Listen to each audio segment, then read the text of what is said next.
Nasz Bór, witam Was bardzo serdecznie.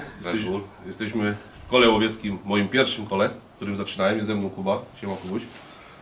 W trakcie, jak będziecie oglądać uważnie odcinek, będziecie mieli dwa konkursy po drodze, które wymyśliłem jadąc tutaj. Moi drodzy, jesteśmy w kole łowieckim Knieja w Nowinach. Kuba jest w zasadzie moim wujkiem, no bo jest tylko 3 lata różnicy między nami, ale to brat mojej mamy. Jest z nami Borys, który przyszedł. Gdzieś tutaj sobie biega. Słuchajcie, ja w tym kole zaczynałem przygodę łowiecką, to w tych łowiskach postawiłem pierwsze kroki jako dziecko, tak naprawdę przy boku dziadka. Znaczy, moje pierwsze kroki stawiałem w tych łowiskach. Na temat koła Knieja odeślę Was tak naprawdę do linku, zostawię Wam link pod filmem, bo koło Knieja ma swoją stronę. I dalej w dalszej części materiału dowiecie się odnośnie konkursu, bo tutaj wymyśliliśmy sobie, będzie do zgadnięcia czapka sudeckiej ostoi. I chciałem Wam pokazać taką ewolucję, tak? Bo tutaj, no Kuba jest tu łowczym, ile lat jest tu łowczym? 3 lata. Zmieniło się tu naprawdę dużo. Ta wiata, która jest tutaj, ja jej nie pamiętam jako dziecko. W którym roku ona powstała? Mniej więcej. Już 15 lat na pewno, albo 20 lat już jest. Ale była renowację przeszła renowację, dokładnie. Więc domek też przeszedł tutaj, no nie wiem jak to nawet nazwać, ewolucję, bo mamy fotowoltaikę. W kole Knieja możecie kupić zwierzynę w sprzedaży bezpośredniej. Wy od zeszłego roku prowadzicie, tak? Tak. W sprzedaży są głównie jeleń, bo dzików tutaj za dużo nie macie, więc już chłopaki biorą na użytek własny, ale też się trafiają. Część się trafia dziku, może 2, 3, może 5. Większość polowań zbiorowych są sprzedawane. Także goście przyjadą na polowania zbiorowe, mogą sobie kupić. W większości z polowań zbiorowych sprzedajemy dziki. I jelenie, można powiedzieć, że w 99% też idą na sprzedaż bezpośrednią. No, czyli zdecydowany postęp, tak? Tutaj domek myśliwski, który zobaczycie, bo jesteśmy w miejscu, gdzie tam jeszcze z tyłu jest staw, ale tutaj to wyglądało inaczej, tak? Początkiem lat 2000, nawet początkiem lat 90. to było zupełnie inna forma była tego. No bo oczywiście domek stał, natomiast jest tu rozbudowany garaż, bo to chyba niedawno żeście postawili, prawda? W tamtym roku, tak. W tamtym roku, ale to było jeszcze z pieniędzy, troszeczkę część remontu, większość remontu była z pieniążków z Unii, który nasz prezes tutaj bardzo dużo się starał i uzyskaliśmy dotację z Unii, to z zielonego wierzchołka, z tego dostaliśmy około 90 000 na remont domku, z czego wyremontowaliśmy środek, fotowoltaikę, kamery, ścieżki dydaktyczne dla dzieci. Część pieniążków z koła, dużo pracy naszych myśliwych, także no postęp duży, także widać efekty naszej pracy. Tak, efekty widać, bo ja naprawdę pamiętając to obejście powiedzmy tutaj przed 20 lat, 25, to postęp jest niesamowity. Tutaj rzeczywiście Wieśkowi należą się słowa uznania, bo wiem, że on za tym mocno chodził. No pieniądze, które zostały z dotacji unijnych tutaj przeznaczone, no to tak jak tutaj Kuba powiedział, jest fotowoltaika, jest ścieżka dydaktyczna dla dzieciaków, mają piękną kapliczkę, ja to postaram się ponagrywać Wam.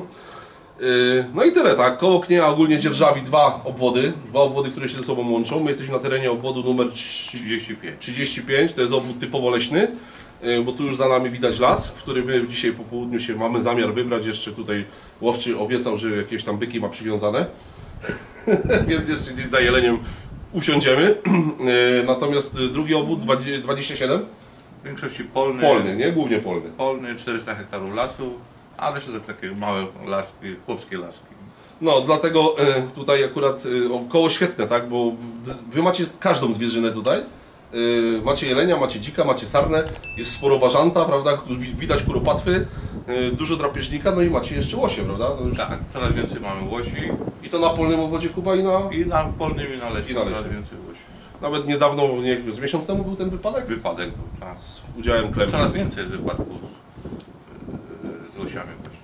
Także koło naprawdę fajne, to ja tutaj uczyłem się tego łowiectwa, tutaj znam ten obwód, pamiętam, chociaż dzisiaj jakbym pojechał do tego lasu, to myślę, że się na tyle zmieniło, że niestety nie będę chyba w stanie odtworzyć sobie tych miejsc, w którym szczeliłem pierwszego dzika, pierwszego jelenia, to na pewno się już to pozmieniało, to minęło 20 lat, więc na pewno jest to, struktura tego lasu się mocno zmieniła.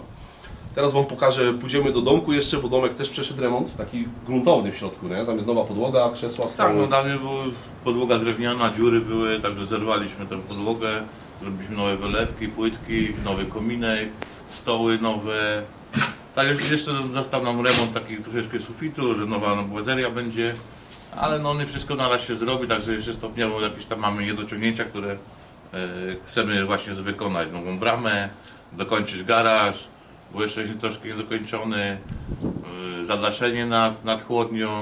Także jeszcze mamy jakieś tam prac do wykonania, tak? Trzeba pamiętać o tym, że to jest praca w większości społeczna, kolegów z koła, tak?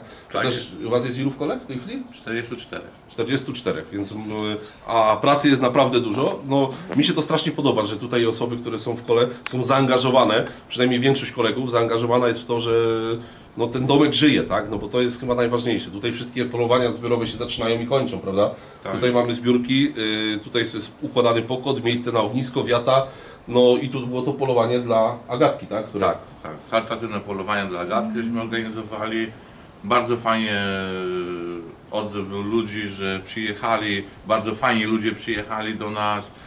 Bardzo mile spędziliśmy czas. Super. Super polowanie, Kuba to polowanie prowadził, pokład też był fajny, natomiast no już tutaj coś tam planujemy na przyszły rok, ale co dokładnie to dowiecie się w dalszej części materiału, to Wam powiem później w lesie, bo sobie muszę to poukładać jeszcze. Wstępnie rozmawialiśmy tutaj z Kubą, że chcielibyśmy coś zrobić wspólnie, Sudecka Ostoja, tutaj powiedzmy w tych śląskich borach, ale jak to wyjdzie, to zobaczymy.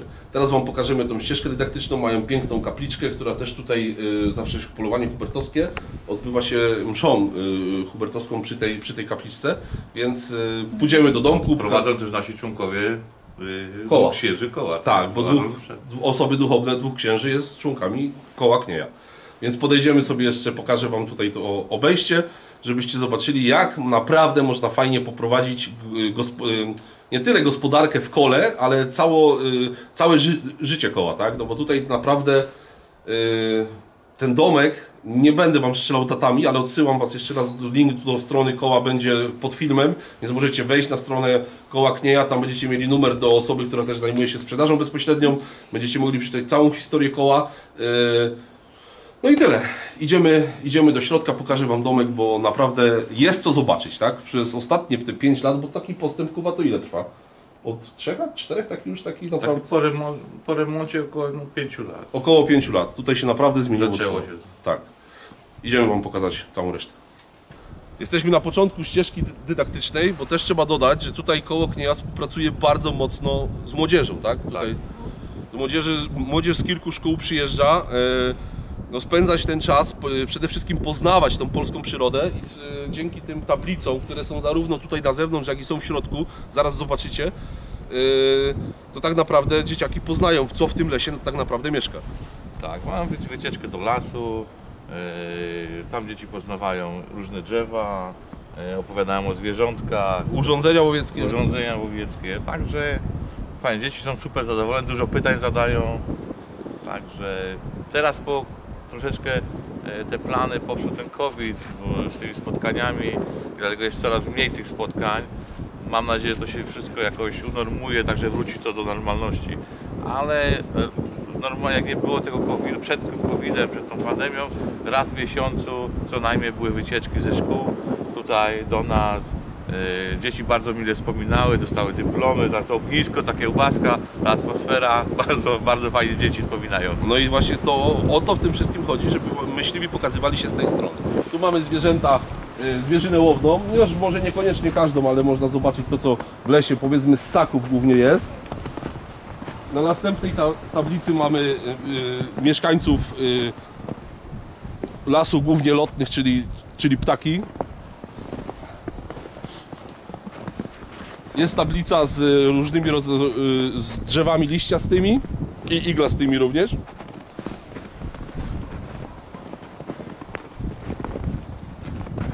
Grzyby jadalne i trujące i tutaj mamy historię koła Knieja na tej tablicy. No naprawdę wygląda to fajnie. Możecie zobaczyć jak to od 73 roku prezesem koła był kolega Włodzimierz Cichecki i to kolega Włodzimierz Cichecki mnie przyjmował w tym kole na staż.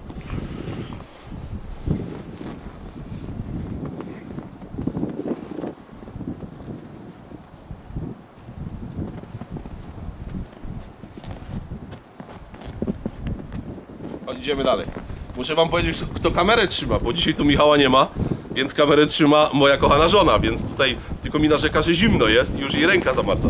Pokażemy wam tutaj garaż, który został zbudowany nie tak dawno. To jest taki trochę magazyn też, Kuba, nie? Tak, magazyn na pasze. Stoi tu chłodnia.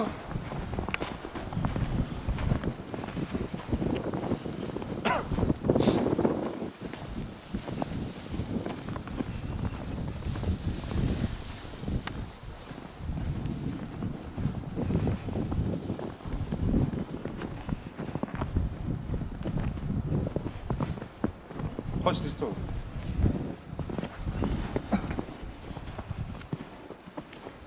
To tutaj możecie kupić bezpośrednio tusze zwierzyny z tej chłodni.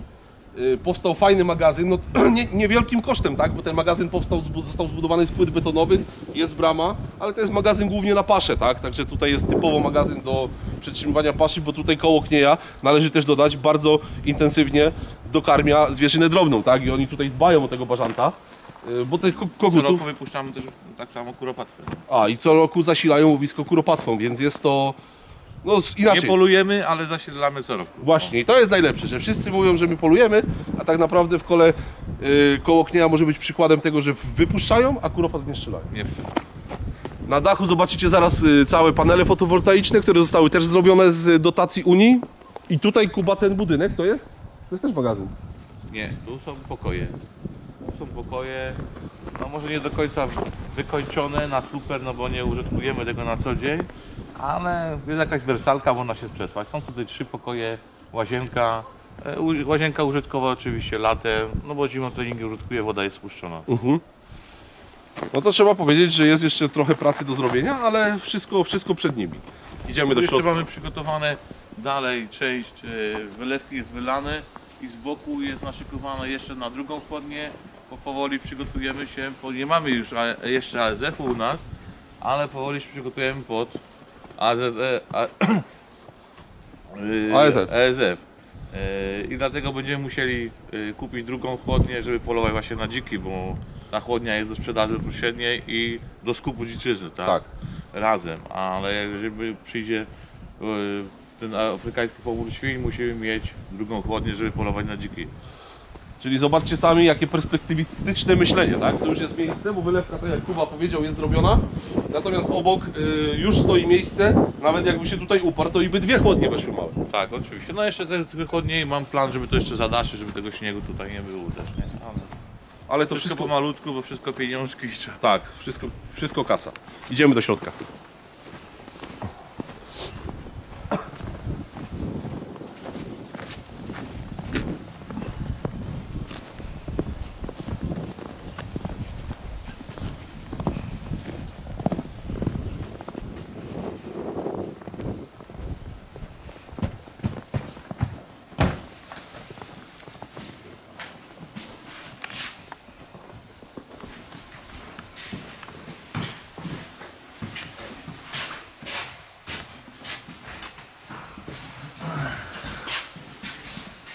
Jesteśmy już, słuchajcie, w domku.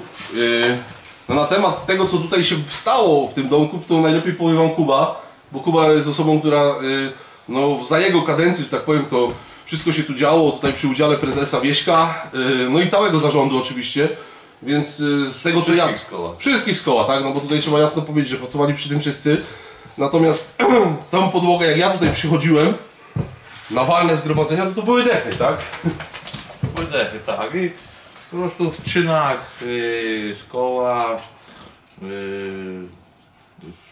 można powiedzieć, że w czynach koła wykonałem telefon do chłopaków, wszyscy się zmobilizowali, przyjechali w soboty, w wolny czas, zerwaliśmy wszystkie podłogi tutaj, przygotowaliśmy, bo część robiły firmy, ale część w swoim zakresie też pomagaliśmy, także zerwaliśmy podłogi, została zrenowana bazeria, wyczyszczona. Bo ta bazeria jeszcze była za mojego taty robiona tutaj, jak ten domek był kupiony. Także ta bazeria ma tu gdzieś około 40 lat co najmniej. 30 lat. Jakuba, 2022 rok jest, tak? Dziadek nie żyje od 2000. Dziadek nie żyje, no. No to 20, to 40 lat. No, około 40 lat. Tak, Bazeria. około 40 lat. Także trofea możecie zobaczyć, tutaj są trofea kolegów, głównie rogacze, mamy też tą ścieżkę dydaktyczną, mamy zarys łowiectwa, mamy zwierzynę drogą, zwierzynę grubą, ptactwo, drapieżniki, także można sobie obejrzeć sporo zdjęć. Mi się to strasznie podoba, że tu jest naprawdę sporo zdjęć, na których, że tak powiem, jest przedstawiona historia koła z wielu lat. No i trofea kolegów. No trofea, niektóre są spadłych zwierząt, także niektóre jest trochę upolowane, niektóre upolowane, darowane przez kolegów z koła, niektóre jest spadłych byków na przykład, jest wypreparowane i jakieś pamiątki zostały, tak? No musimy tutaj dodać jeszcze, chciałem, że jest sztandar koła, tutaj też możecie zaraz zobaczyć, jest kominek, w którym można sobie zawsze napalić. Stoły i krzesła są nowe, bo jak tutaj też są to zakupione, są też częściowo z dotacji, podejrzewam, tak Kuba? Jak to było z tym? Tak, tak. To jest wszystko właśnie z dotacji Unii, któreśmy dostali. Także mamy nowe krzesła, nowe stoły, nową podłogę. Renowacja jest błazerii. Teraz kupiliśmy jeszcze błazerię na sufit, będzie nowa błazeria na suficie. Co mamy? Tą fotowoltaikę zrobioną, okamerowane jest wszystko. W razie bezpieczeństwa i tak dalej, to okamerowane. Co mamy jeszcze zrobione? No to ścieżkę dydaktyczną, to wszystko mamy z tych pieniążków. Cały koszt wyniósł nam około 140-150 tysięcy złotych. Ale warto. Jeszcze tutaj należy dodać, jak jesteśmy, bo jak już Kuba mówił o bykach padłych, które się znalazły, w kole Knieja za moich czasów nie było takiego problemu, a teraz macie poważny problem z wilkiem. Z wilka, tak. Coraz więcej jest wilka, dlatego tak jak na początku mówiliśmy o dwóch wodach, to większość zwierzyny teraz jest na wodach polnych, z tego powodu, że wilk je wypycha po prostu w stronę domów na polne, więcej na pole niż w lesie. Jeleń po prostu ucieka na pola, boi się wilka. Słuchajcie, jak ja tu polowałem z dziadkiem, polowaliśmy tutaj z Kubą na początku, jeszcze nie byłem myśliwym, to rudle saren w lesie, jak się jechało takimi znamiennymi duktami leśnymi, które się tam nazywają szlabanówka, kolejka, żwirówka, to tutaj rudle saren w okresie teraz, grudnia, stycznia, liczyły 20, 25 sztuk, 18. Teraz sarny w lesie nie ma. Nie ma. To rzadko spotka, jedną, dwie sztuki. Także czegoś dużo zrobiły wilki. Na polu mamy tą sarnę, tak, bo jeszcze ten wilk się boi wyjść na pola, ale już zamierza, bo już nieraz w nocy przy samych domostwach już widać było wilki. Na razie mają co jeść, bo zwierzyny nie mamy niby bardzo dużo, ale jest tam dosyć ładny, także mają co jeszcze jeść w lesie, także jeszcze nie wychodzą do domostwa. Natomiast tutaj jest ten kompleks leśny bardzo spory, bo tutaj jest, obwód ma około tam 5000, tak? Jeszcze dobrze pamiętam, czy około 6 ten leśny? Około 4000. Około 4000. W ogóle jest 8 z groszem. 8 z groszem. I to jest praktycznie sam las. I słuchajcie, ten las jest naprawdę tutaj, to jest typowy bór sosnowy, tam z lekką domieszką jakichś drzew liściastych. Natomiast ten wilk tutaj się zadomowił na dobre, tak? Bo są uroczyska takie u Was, gdzie tego wilka jest naprawdę sporo, tak? Jest widywany przede wszystkim przez kolegów myśliwych. A jak już się go widzi, to znaczy, że jest po prostu, tak? Że jest. Zobaczycie jeszcze tutaj fajną tablicę, na której są członkowie koła, ich zdjęcia.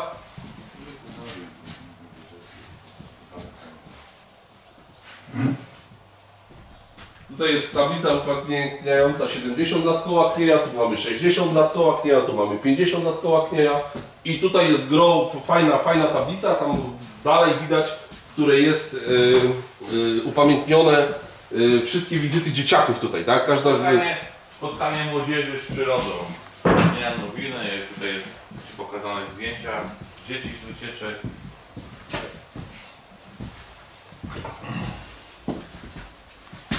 Duża zasługa w tych wycieczkach, z organizacji z tymi dziećmi.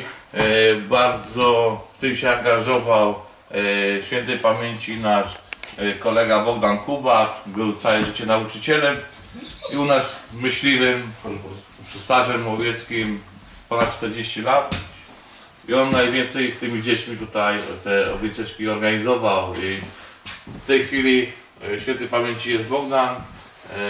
W tej chwili się zajmuje w większości Darek Hepner tutaj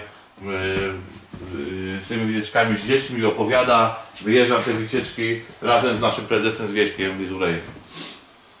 Także tutaj mamy naszą podwodę i dzieci sobie wyjeżdżają, właśnie wyjeżdżamy do lasu, o tutaj jest bliżej. Tutaj widać. Zona.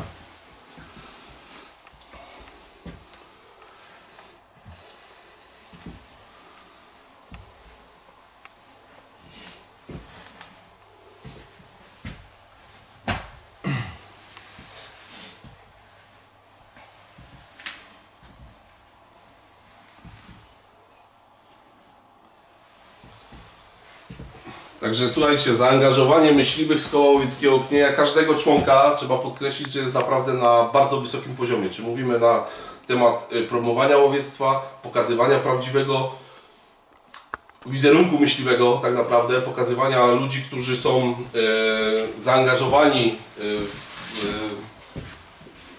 taki prawidłowy wizerunek, tak? Czyli myśliwi, którzy, tak jak tutaj był wspomniany świętej pamięci Bogdan Kobat, jako ciekawostkę wam powiem, że to Bogdan Kobat zaraził mnie troszeczkę strzelectwem sportowym i to z jego boka pierwszy raz na strzelnicy w Kochcicach strzelałem jeszcze jako, nie wiem, 16-latek, 17-latek. To właśnie z Bogdanem jeździłem na tą strzelnicę, bo Boguś też troszeczkę sportowo strzelał.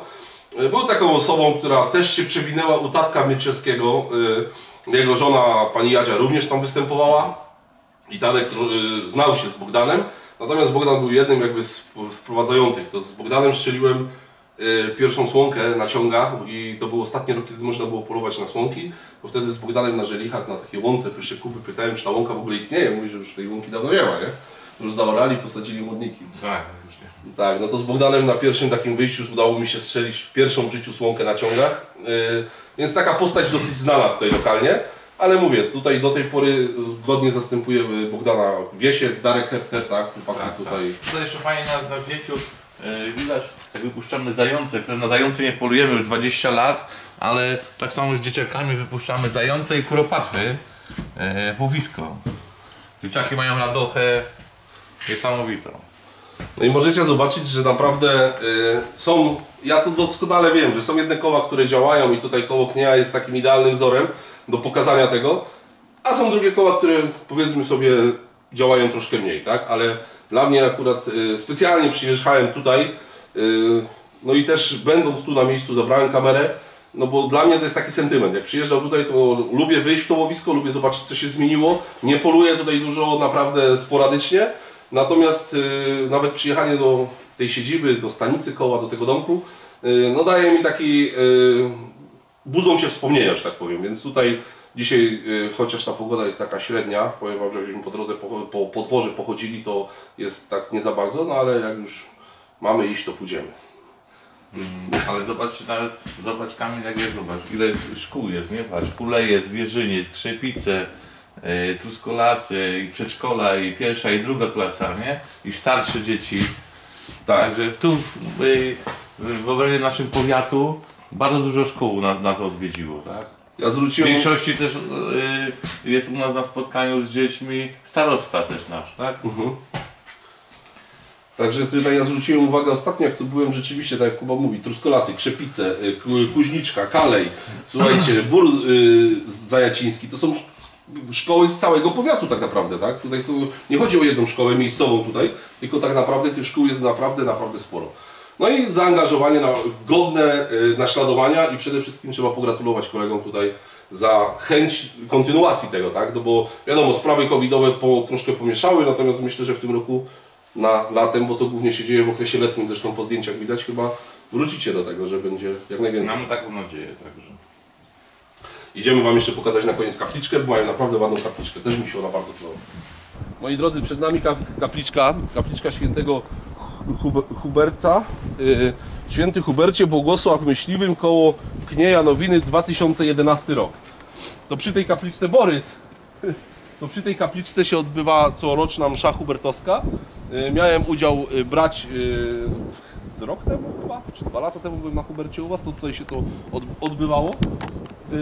No słuchajcie, praktycznie obejście mamy kompletne. Pokazałem wam domek, Kuba wam opowiadał trochę na temat tego koła. I korzystając z okazji, to zrobimy ten pierwsze pytanie konkursowe do zgarnięcia czapka. Moi drodzy, jestem na jednym ze zdjęć tutaj, na stronie internetowej koła. Kto tam znajdzie to zdjęcie i opisze, które to jest zdjęcie, tam prostymi słowami w komentarzu pod filmem na YouTubie, no to wysyłam czapkę, tak? Nie będzie to kto pierwszy, ponieważ byłoby to nieuczciwe, ale powiedzmy po 7 dniach od emisji filmu wybierzemy z Michałem odpowiedni komentarz i wysyłamy czapkę sudeckiej Ostoi. Także my się, Kuba, powoli zbieramy i będziemy jechać. Nie. Będziemy się coś zjeść, Tak. przebrać, Bo zimno. zjeść, bo zimno i tak. I będziemy, zasiądziemy gdzieś albo pójdziemy pospacerować. Piękna Zobaczymy. pogoda, w nocy padał śnieg. Tak, jest świeża ponowa, ten śnieg jest totalnie świeży.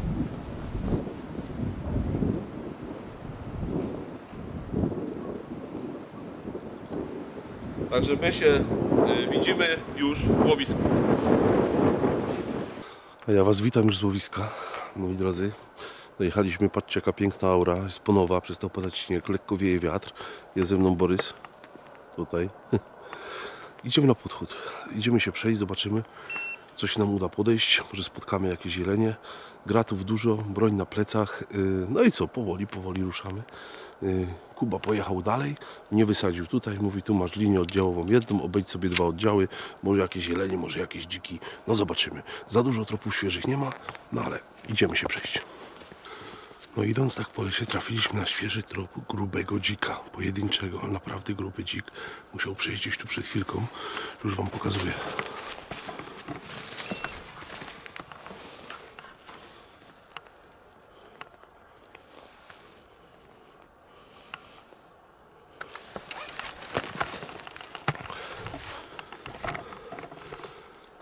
I to teraz, słuchajcie, teraz przeszedł ten dzik, dlatego że tutaj jest śnieg, nie pada od godziny 14, gdzieś przestał padać. Mamy po 15 jesteśmy, ewidentnie widać świeżutkie przejście tego dzika. My idziemy dalej. Moi drodzy, widzicie za moimi plecami młodnik, teraz Wam pokażę. A ja w tym miejscu, gdzie stoję teraz, końcem lat 90. przyjeżdżałem z dziadkiem na Słonki. To był normalny zrąb, a teraz tu jest mega wyrośnięty młodnik. Także minęło z 22-23 lata, jak przyjeżdżałem tutaj polować na słonki, na ciągach, na wiosnę. Moi drodzy, nasz podchód powoli dobiega końca. Jeszcze stanąłem na takim skrzyżowaniu dróg z myślą, że może akurat gdzieś coś tu będzie przechodzić. Natomiast ta ponowa tutaj sprawiła to, że jeleń chyba nie jest zbytnio w ruchu. Ewidentnie nie widziałem żadnego tropu jeleni świeżego. Widziałem jeszcze jeden trop dzika, który przechodził. Widziałem tropy saren, ale nie widziałem tropu dzika. Tropu jelenia, przepraszam. I tak poza tym jedną sarnę spotkałem, jednego rogacza, który nie za bardzo chciał pozować do kamery, a że jestem dzisiaj sam, czyli tak, statyw, kamera, pastorał, broń, lornetka i cały ten jak to ostatnio jeden z widzów powiedział, banjur. U nich to się jakoś inaczej nazywa w Małopolsce, nie pamiętam. Więc tak sobie chodzę tutaj, spaceruję po tym lesie, no ale jakoś ani tropów, ani zwierzyny. Nie wiem co u Kuby, czy strzelał, czy nie strzelał. Powolutku będziemy szli. Coś się zerwało w Młodniku, jak byliśmy obok, ale może to i były jelenie, może to były sarny, ale nawet tego nie widziałem. Słyszałem tylko łamiące się gałęzie i odchodzącą zwierzynę w dół. No dobra, to teraz ruszam jeszcze dalej do przejścia do miejsca umówionego. Mamy jakiś kilometr jeszcze. Powoli będę szedł, zobaczymy, może coś nam się tu pokaże. Jedyne co, to znowu powiem, że stoję w miejscu, gdzie po mojej prawej ręce kiedyś była ambona, z którą za dziecka, takiego naprawdę dziecka, zasiadałem z dziadkiem i to była uprawa, też była to uprawa sosnowa. W tej chwili jest to 30-letni las, tak? Więc no masakra, to się tak pozmieniało, że aż nie do poznania praktycznie. Dobra, ruszamy dalej. Bo zapomniał o drugim pytaniu i drugiej czapce. A pytanie moje jest takie, kto napisze, w którym roku przestaliśmy polować na słonki na ciągach, to też wysyłam czapkę. Może podać dokładnie rok i datę, kiedy zostało to ogłoszone pod wpływem naszej kochanej Unii Europejskiej. Dobra, a tymczasem ruszam dalej. Patrzcie. Teraz dziki tutaj zrobiły, zbudowały. Muszą być gdzieś blisko naprawdę, bo ewidentnie to jest przed nami pobudowane. Moi drodzy, nasz podchód dobiegł końca. Już zrobiło się ciemno, już jestem, widzicie, na trybie tym night shocie. No, chociaż na dziki to można byłoby polować cały czas, tak? Las to chyba nie jest odpowiednie miejsce do polowania na kabany. Uważam, że lepiej chyba gdzieś tam na obrzeżach albo jakieś tam dęby, ewentualnie tutaj typowy bór sosnowy, chociaż te dziki tutaj ewidentnie widzieliście sami buchtowały. Takie jest polowanie, nie udało mi się nawet jakiegoś żadnego zwierzaka nagrać, mimo że coś tam widziałem, głównie sarny. Także widzimy się w następnym odcinku. Was tylko proszę o subskrypcję, zostawienie dzwoneczka, żeby nie przegapić żadnego materiału. Zostawienie komentarza. Kto ma ochotę, zapraszam do Patronite'a. I dajcie znać koniecznie w komentarzu, jak oceniacie koło Knieja Nowiny. No bo zrobiłem Wam taką trochę prezentację. Będziemy tu wracać na pewno częściej. Jak teraz będę przyjeżdżał do brata, do rodziców, to będę brał Borys, bo mi ruszasz kamerą. To będę brał ze sobą na pewno kamerę, będę brał ze sobą na pewno broń. Więc popolujemy trochę tutaj więcej. Postaramy się coś nagrać. Myślę, że następny odcinek, jaki nakręcimy, to nakręcimy prawdopodobnie na obwodzie polnym, bo tam też znam ten obwód dobrze i wydaje mi się, że postaram się Wam pokazać to łowisko lepiej. Także czekam na Wasze komentarze. Pozdrawiam i wszystkiego dobrego. Dashbur.